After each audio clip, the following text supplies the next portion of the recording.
There are some people who will say, I want to buy a Ford, I want to buy a GM, I want to buy a Chrysler, any of the big three, to be American or support America.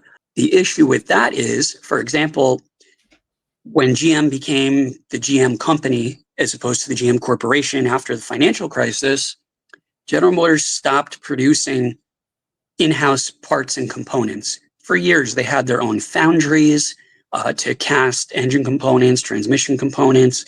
Through AC Delco and their internal vendors, they produced all the parts they needed, whether it was brakes, shocks, struts, electrical connectors, sensors, that stuff came from Delphi through AC Delco. But now GM produces nothing for themselves. Everything is made by another company and imported. So, for example, Akebono Brakes, a Japanese company, is the supplier for GM vehicles on brakes.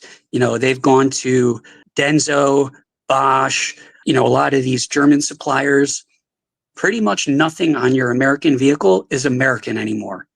You have more American-built components on foreign cars like a Toyota. So you're being more American buying from someone like Toyota. It's really a shame. Things like, wiring and connectors used to be from Delphi. GM had the best electrical connector company in the world. And they just decided in 2010 that using Delphi stuff was too expensive and they're going to outsource everything. They're going to go to Molex or Yazaki or any of the Japanese vendors, which is decent stuff. Don't get me wrong. Both those companies like Yazaki, they make great products. GM's just not buying any of their better products. They're getting whatever cheap stuff they can get. And it's really sad, especially from a company that thrived on being one of the greatest electrical connector companies. That was the time pretty much where I was leaving Delphi. They said, no, we're not going to use Delphi components anymore. Just way too expensive. And that, and most of the components on the vehicle today, they're just made by a foreign company. GM doesn't make any alternator or alternator parts. Same thing, no power steering, although it's going to electric power steering now, but nothing. They produce nothing for themselves. And the stuff they do get really isn't usually American. It's rather sad. Yeah. I see a lot of other people making excuses for them, like, well, it's supply chain issues or it's manufacturing. You can't expect them to just have these parts in stock. I'm like, what? First of all, we can expect them to get through warranty. Second of all, we can expect them, if they're going to build subpar products, to have them in stock, and they don't. And that's probably a big reason why, is they don't even control the supply chain for any of this stuff. You got this parts going into brand new vehicles being assembled in Mexico or wherever and being sold as an American truck. And then when they break down, people are down for 2, 3, 4 months at the dealership because they can't get the part. It's becoming a huge, huge problem for some people, unless this number, the percentage of people that have problems maybe gets up around, I don't know what it is. There's got to be a breaking point, like 20 to 30% of cars are failing before warranty. Then maybe something changes. Maybe something turns around. I don't know what the number is. There's got to be some point, though. I couldn't agree with you more. They definitely do not control the supply chain to a decent extent, especially now that they're not producing their own components and parts anymore.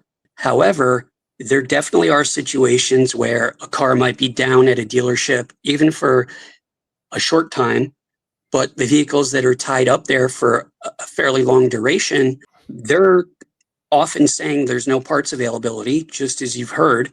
However, that's not actually true. So there almost always are parts available, regardless of what customers are being told or dealers are being told. A lot of times the dealer isn't being told the truth either. Now, General Motors produces parts and then separates them into two categories.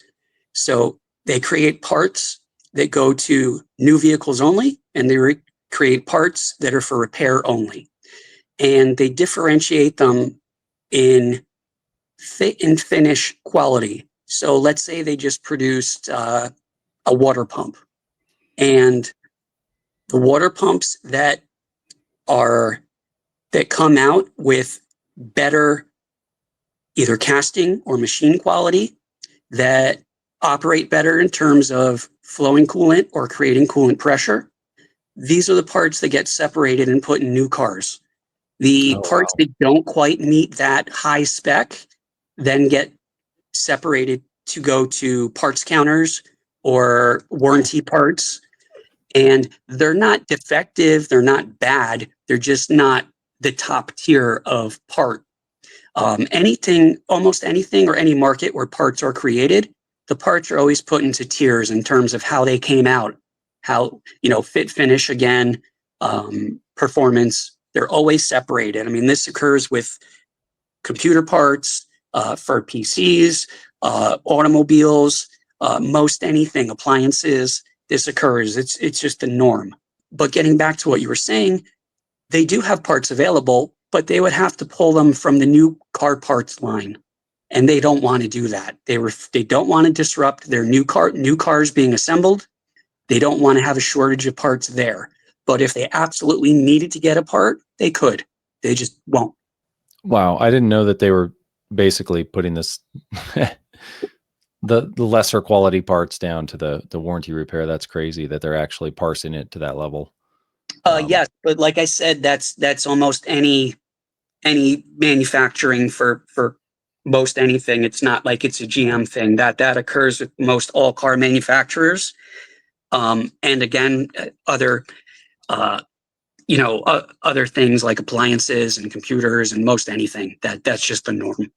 Yeah, so I guess the people out there that say, "Well, I'm not too worried. I'm under warranty." Well, just keep in mind you're getting your warranty part is probably not going to be as good as the original. So In most cases, yes, and it may not be too much of an extent, but that is absolutely the case. yeah, just maybe something slightly out of spec, but it's good enough. Yes, Get them definitely. through warranty. That's the name of the game. They are, and again, that's because they just want to sell cars. My district rep, while I was working as a field engineer, would constantly tell me, "Where GM is here to sell cars. We don't care about fixing them. That's the dealer's prerogative, because the dealer sees much more financial gain from it than General Motors does. They just want to move more cars." There have been times where I had a car that was down for like a month at a dealer somewhere, and the owner of the car or the person leasing it would be calling corporate, and they don't get to talk to any real corporate person, but customer service at corporate. "Oh, my car's down forever. Can you help me? Is there anything you can do?" And they'd say, "No, no parts available." But as I told you, if they really wanted to get a part, they absolutely could. Just have to come from the new car, parts line. Yeah. It's sad.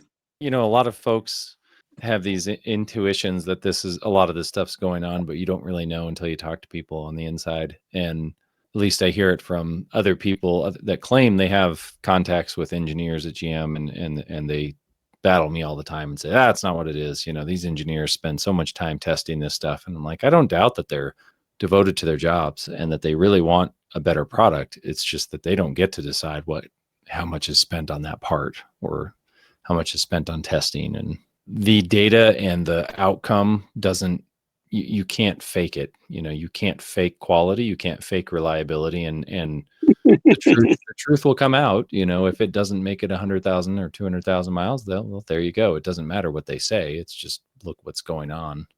Everyone I've worked with, in engineering, both in design engineering, which means we're creating something for a new vehicle, or in repairs, which means we're just designing a part to replace something that's failing, or whatever it may be, designing something for a repair or a service.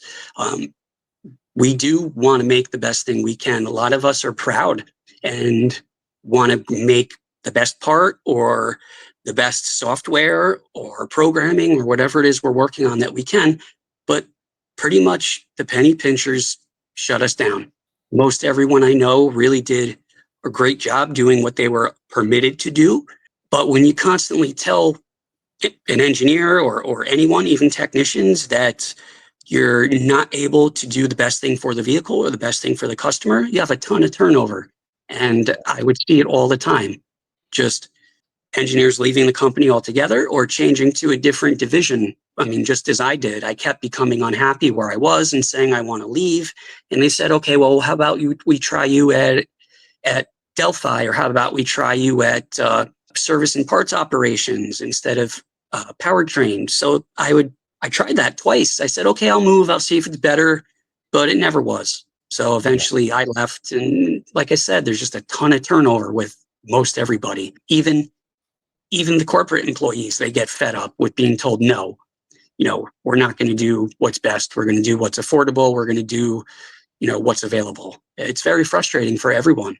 If you want to watch the full interview with Cello, click right here.